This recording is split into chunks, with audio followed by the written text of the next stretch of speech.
ये बवाल फैलाया गया सोशल मीडिया के माध्यम से कि मस्जिद को तोड़ा जा रहा है। उसके बाद दंगाई जो थे उन्होंने गुस्से में जितनी भी यहां पर गाड़ियां थी या फिर सामान था उनको अपना निशाना बनाया और आरएएफ की तैनाती इस पूरे इलाके में की गई है। अब हम आपको बताते हैं कि आरएएफ की तैनाती इस इलाके में आखिरकार क्यों की गई है, क्योंकि जो दंगाई थे, दंगाइयों ने इन गलियों से बाहर निकल के पहले जैसे ही बुलडोजर ने दस्तक दी, वीडियो बनाई, सोशल मीडिया पर वायरल की कि मस्जिद को टारगेट किया जा रहा है। और उसके बाद जैसे ही ये इंफॉर्मेशन सोशल मीडिया पर फैली कि मस्जिद को टारगेट किया जा रहा है, तो दंगाई जो थे वो इन गलियों से, देखिए पतली पतली ये गलियां हैं, इन गलियों से बाहर निकले, भीड़ और बाहर निकल के पुलिस को निशाना बनाया गया, पुलिस के ऊपर पथराव किया गया। फिलहाल 5 ऐसे दंगाइयों को पुलिस ने हिरासत में लिया है। पुलिस ने एफआईआर दर्ज की है, अलग अलग धाराओं में दंगा करने की कोशिश, सरकारी कर्मचारियों पर हमला, पुलिस पर हमला, पुलिस ने एक एफआईआर दर्ज की है और 5 ऐसे लोगों को हिरासत में लिया है जिनके ऊपर शक है कि उन्होंने पुलिस को निशाना बनाया, पुलिस के ऊपर पत्थरबाजी की। फिलहाल पूरे इलाके के अंदर जो तुर्कमान गेट के अंदर ये गलियां हैं, यहां पर आरएएफ की तैनाती कर दी गई है और धरपकड़ की जा रही है। कई जगह इस वक्त ना केवल लोकल पुलिस बल्कि क्राइम ब्रांच और दिल्ली पुलिस की स्पेशल सेल भी छापेमारी कर रही है ताकि एक एक दंगाई को सबक सिखाया जा सके। लेकिन पैटर्न वही है कि सोशल मीडिया पर गलत जानकारी वायरल करना। इन्हीं गलियों से एक वीडियो निकलकर सामने आई है जिसमें एक लड़का है, वो स्कूटी या बाइक चला रहा है, मोबाइल से वीडियो बना रहा है और वो बाहर की तरफ जाता है वीडियो बनाते हुए अपनी स्कूटी या बाइक पे, और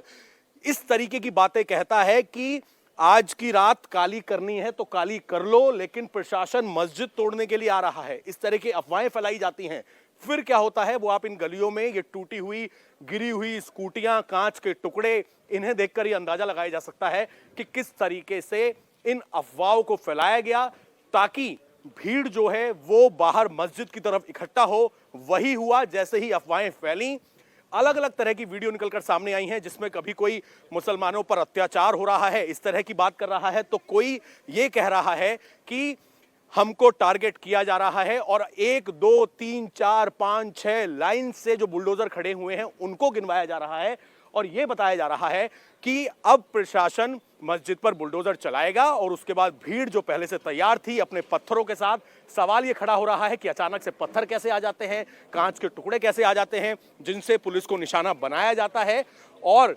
कुछ ही देर बाद पुलिस ने जो भीड़ थी, जो दंगा कर रही थी, उनको कंट्रोल में किया, 5 से 7 लोगों को हिरासत में लिया और ये जो पूरा इलीगल अवैध कंस्ट्रक्शन था, इसको पूरी तरीके से ढांचे को गिरा दिया गया। एक ग्राउंड था सरकारी जमीन पर जिसमें शादियां होती थी, बताया जा रहा है 1-1.5 लाख रुपए उसकी बुकिंग के चार्ज लगते थे। एक तो अवैध जमीन पर कब्जा और कब्जे के बाद इससे मोटी कमाई की जा रही थी, साथ ही एक मेडिकल सेंटर, डिस्पेंसरी बनी हुई थी। इन सभी को, अवैध निर्माण को पुलिस ने गिरा दिया है। फिलहाल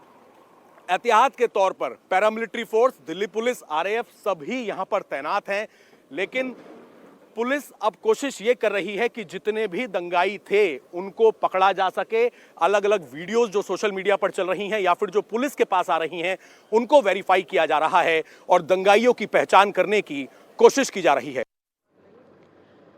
तो देखिए यहाँ पर दंगे वाली साजिश कैसे रची गई। ये तुर्कमान गेट है और इस तुर्कमान गेट के बराबर में जितनी भी गलियां हैं यहाँ से दंगाई निकल कर आते हैं और अब इन दंगाइयों का हिसाब कैसे किया जाएगा, ये अब देखिए, ये मोबाइल पुलिस स्टेशन है, यानी दिल्ली पुलिस की वो गाड़ी है जहाँ से यहीं पर रहकर ये देखा जाएगा कि कहाँ कहाँ कौन सा मोबाइल एक्टिव है और उस मोबाइल के जरिए क्या किया जा रहा है। क्या अभी भी कोई अफवाह फैलाने की कोशिश तो नहीं की जा रही है। तमाम कोशिशें हैं ताकि कल जब यहाँ बुलडोजर एक्शन हुआ था, जब यहाँ कल बुलडोजर एक्शन के लिए बुलडोजर खड़े हुए थे तो पत्थरबाजी कैसे हो गई, ये सब कुछ पता लगाने की जो कोशिश है वो अब लगातार की जा रही है। इन गलियों में दंगा किसने भड़काया, यहाँ दंगा करने के लिए कौन आया। देखिए आसिफ अली रोड है जहां हम खड़े हैं और ये दिल्ली हज हाउस है, यानी दिल्ली स्टेट हज कमेटी, यानी हज मंजिल इसको यहाँ पर कहते हैं। ये वो इलाका है, पूरा संवेदनशील इलाका है। और आपको जानकारी दे दें कि इस मस्जिद के आसपास के अवैध कंस्ट्रक्शन को तोड़ने के लिए बाकायदा लगातार कोर्ट में सुनवाई चल रही थी और कोर्ट के ऑर्डर के बाद ही प्रशासनिक अमला यहां पर पहुंचा था। लेकिन अफवाह